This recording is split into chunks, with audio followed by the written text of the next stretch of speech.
As if it wasn't enough that 10-year-old Lula Brown has raised £19,000 in 3 years for her Gush Gush water charity campaign, giving talks, making videos, recording singles, she has spent her summer writing a children's story. And actually, she's not new to this. She wrote her first book at the age of just 7. But this is something considerably more ambitious, as it will form the biggest part of her Christmas fundraising campaign. And we are so thrilled that Lula and Dad Alex are with us this afternoon. Lula, what is the book called, first of all? Jeff and the Firefly. OK, tell me about Jeff. Well, Jeff, the name came from school, and in year 5 everyone was doing this little face which was 2 lines and a mouth, and everyone called that the Jeff. So that's where the name came from. And this book has been illustrated by Dad Alex. First of all, I mean, Lula, this isn't the first book she's written. Where did the writing start? Well, the writing for Lula started because she wanted to do something that would help get water to people. And initially you wanted to take water straight to people, didn't you? Yeah. But we figured out quite quickly that you can't just put water on a plane and take it to people with no water, because you're not allowed to take water on planes. And then I said, well, what can you do? And you came up with tons of ideas, didn't you? Yeah. And your best idea was? My best idea was to write a story. Yeah. Yeah. Basically. So that's why we came up with the first book. And then she's pestered me for a couple of years. I want to write another one, Dad.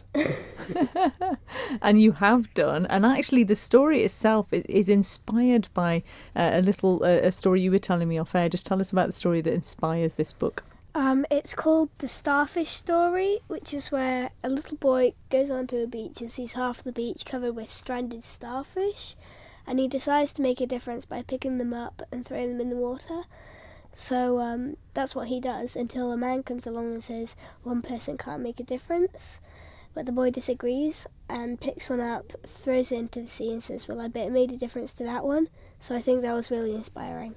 And you can really tell that it comes across in the whole story. And as Beth is holding up the book now, so if you speak, it'll switch to that camera and people will be able to see. Well, the illustrations on the front are just beautiful, and we do have to credit your dad with that one. It's a bit lucky, really, that Dad's good at illustrating. Is this something you've done before, Alex? It is, yes, it is.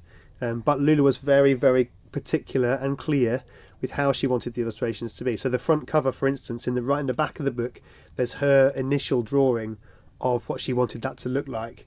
And so you can see how close what it is the final illustrations are to her very specific demands. Suggestions. Excuse me. We should say as well that I love the fact that she's turned up wearing the same outfit as she sort of portrayed in the book. So she's got the Starfish T-shirt on as well, which is absolutely brilliant. And so Lula, can you give us an overview? What happens in the book? So basically this little monster called a Noonan, and his name is Jeff. He finds out that some fireflies are fading, and it's because there's no song in the Noonan world. So he decides to make a difference, and he finds out that singing is the key. So he makes a huge Noonan choir, and eventually they light up the whole earth. I've got to say as well, I love the word Noonan. You have to tell us where that came from. I think I'm going to come to you for that, Alex. Where did the word come from? My wife Amanda and I were watching The West Wing, and on the end credits of The West Wing, there's one of the people who makes it. It's called Mr. or Mrs. Noonan. I think Nina Noonan, which just made me laugh every time. So when Lula was trying to figure out a name for these creatures, we went through loads of different names, didn't we? None of them really fitted. And Lula came down one morning. I'm like, Lula, what about Noonan? She's like, yes, that's it. And there is a very famous Noonan on the Isle of Man, I believe, as well. You've since spotted a local Noonan. I was waiting to get on the ferry, and one of the guys in the fluorescent vests walked past, and he's got Noonan written on his fluorescent vest. So I've got to find him. We've got to find him and give him a copy of the book. So what's the plan then? You're going to, I think, you've got 500 copies of this book. 600, and we've sold about 120, maybe 150 already, haven't we? Yeah. And what will the money go towards then, Lula? Charity water, and they basically give people clean water who don't have clean water. That's what you've always gone with, isn't it? Yeah. Charity water. And when you've searched this before, you've been raising money for them as well. And the wonderful thing as well about this book, I believe, Lula, is that all of the money gets to go to the charity. How has that become possible? How has the charity become How is possible? all of the money going to charity? Somebody Well, helped you out with that, didn't my they? dad, yeah. We basically set up a fundraising campaign and fundraise through that. But how is it that the book, all the money from a book goes to charity? Because the book wasn't free. No. So how is it? Somebody's helping you out with Yeah. the costs, aren't they? David Doricott and an anonymous person who I don't know of helped by sending some money in to help. How did you get David from AFD? How did you get him to help? What did you do? I went round to his house and had a chat with him, and he said yes, basically.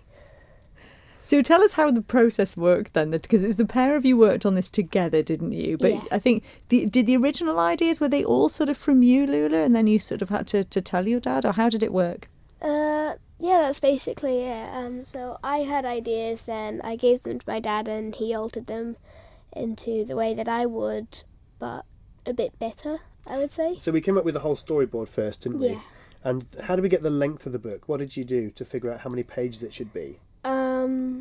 What did you look at? I looked at some Oliver Jeffers books and sort of studied them, and I just think that they really helped me through the process. So we worked out his story arc, didn't we? Yeah, And how many pages there were. yeah, And then you wrote down the story, and then we Yeah. divided it up per page. Mhm.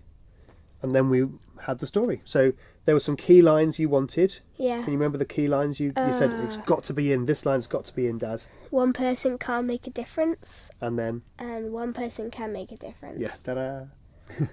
It's absolutely, and I have to say, going through it, and I don't mean to this to sound bad at all. It's a proper children's book. I mean, you look at it, and it is exactly the sort of thing you walk into any big store, and it would sit right alongside those top books. It just looks so wonderful. And you were quite specific about your instructions to your dad, weren't you? About, for instance, how many Noonans are in it, and you made sure that they were all different. Well, first of all, my dad said, do they have to be like different antlers or different body patterns or Yeah, trying to make the changes as small as possible for myself. yeah? But then I said, no, it needs to be all different. So it was like, great.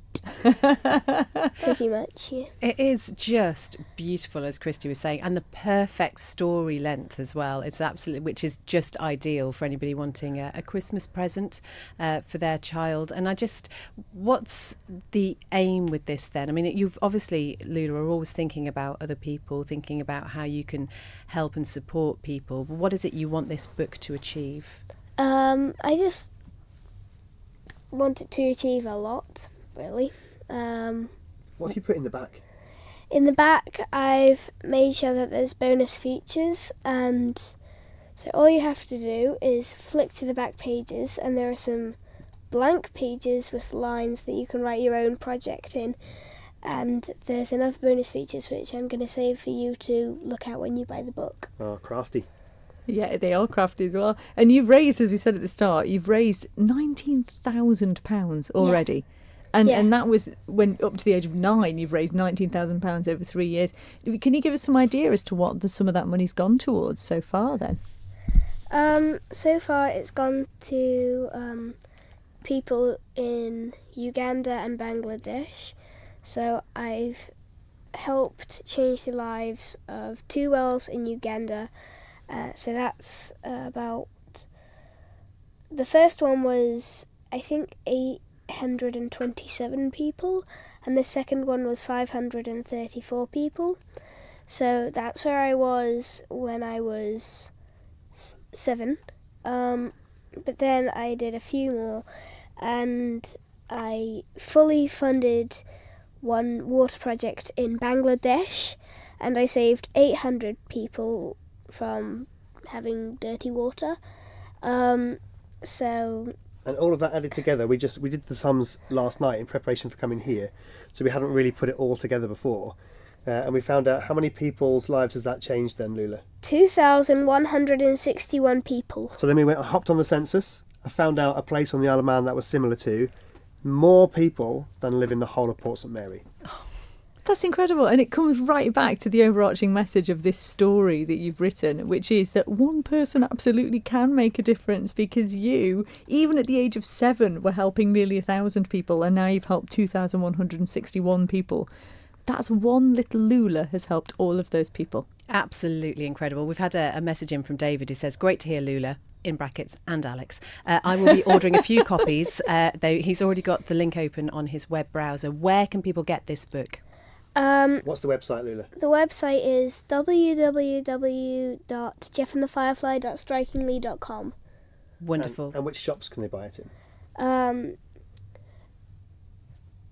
In the north? In the north, there is Shakti Man in Ramsey.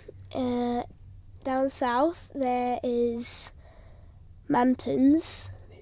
And in Douglas, there is Waterstones and the Church's Bookshop.